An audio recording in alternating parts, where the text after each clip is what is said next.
their work address is the same as this. Yeah.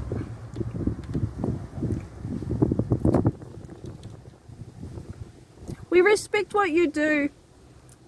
And we respect if you have to give us a fine, just give it by paperwork and we'll rebut it at the courts. We're in the courts all the time. We do court cases all the time. Your keys?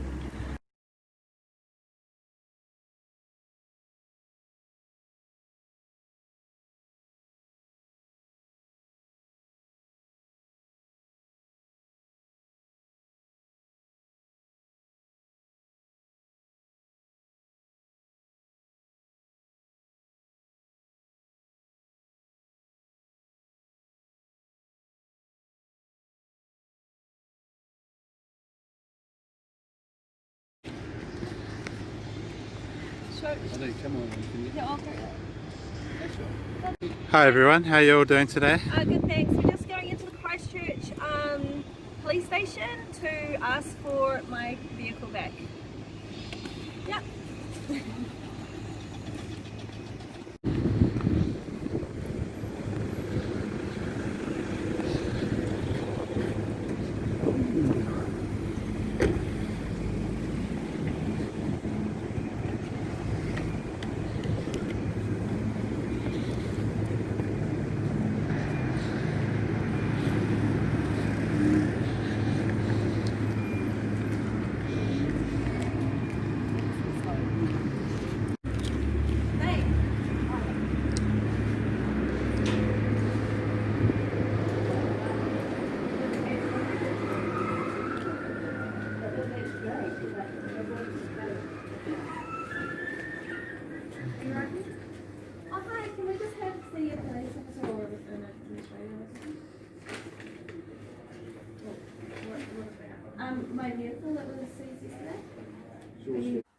Okay, so this video is about Te Puni and the Māori Wardens.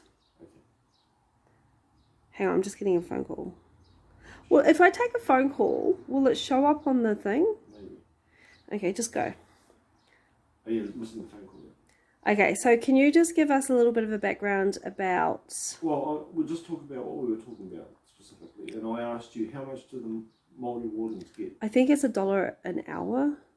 Well, there was an article that we posted. Oh, here it is. It was an article on the website we posted called Our Wardens Rewarded with Peanuts. That was in the Aucklander on the 21st of May 2009, which stated that Māori Wardens were getting paid $1.50 an hour, Peter. Okay, $1.50 an hour. Okay, so we'll look at it this way. Right, okay. Who is in control of it? When you look on the web, right, and you type in Māori Wardens, the first thing that comes up is Te Puni, right? So that must be, you know, and we've had conversations with Māori Wardens that say that they're associated with Te Puni. Well, yeah, they are. So who started Te Puni? Well, I know that it used to be Māori Affairs and what was it, the other piece, but Māori Council, something like that. But it was Winston Peters who specifically put them together and made them into Te Puni, and then started acting like trust, going around accepting things into Te Puni. So accepting massive funding, yeah, right, and then paying their people $1.50 an hour. Well, think about this, okay? So in a society, how do you show somebody their worth? Okay, by looking after them. So as far as Te Puni goes, having an organisation under them, Māori. It's degrading how they pay them $1.50 an hour. $1.50 an hour, and what?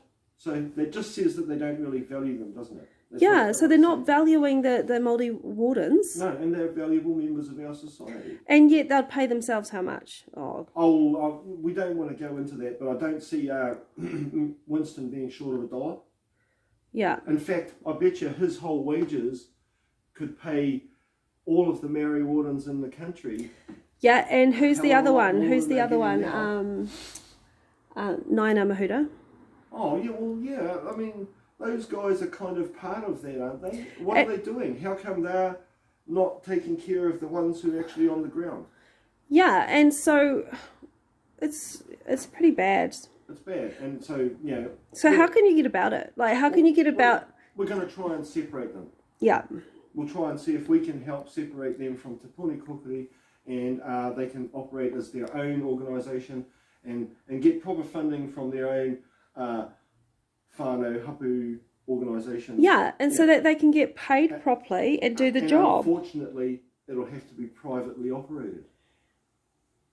Yeah. By them themselves rather than being part It's of just the such a government piss anymore. take, hey? Like, Te Puni Kōkiri. What was that other thing that we found out about Te Puni Kōkiri with the trusts, say? Oh, just they're acting as executor for many trusts, and actually, really, unfortunately, a lot of the people seem to be feeling that they've been treated unfairly. Yeah, and then there was that other thing. So, Fucking, what was it? Te Ture Whenua. Okay, so we were looking at Te Ture Whenua to see how many times it had been repealed and who was repealing it. Because we're like, how come Te Ture Whenua doesn't work in court anymore? How come people go to jail for trying to use Te Ture?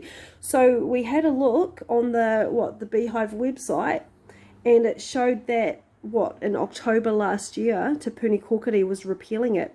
And they were changing things to Te Ture Whenua so that if you entered into the structures of Te Ture Whenua, that all land would go back to Te Puni Kōkiri. Oi, and that goes back to the government, hey? Yeah, I know, but I don't even know if the incorporation members know that themselves. Yeah, so if you are an incorporations member, please go to the legislation of Te Ture. And how many times, and what's happened, and what they've implemented. Then you go to Te Puni Kōkiri website and look at, search Te Ture in the Te Puni Kōkiri website, and you'll see what they've been doing.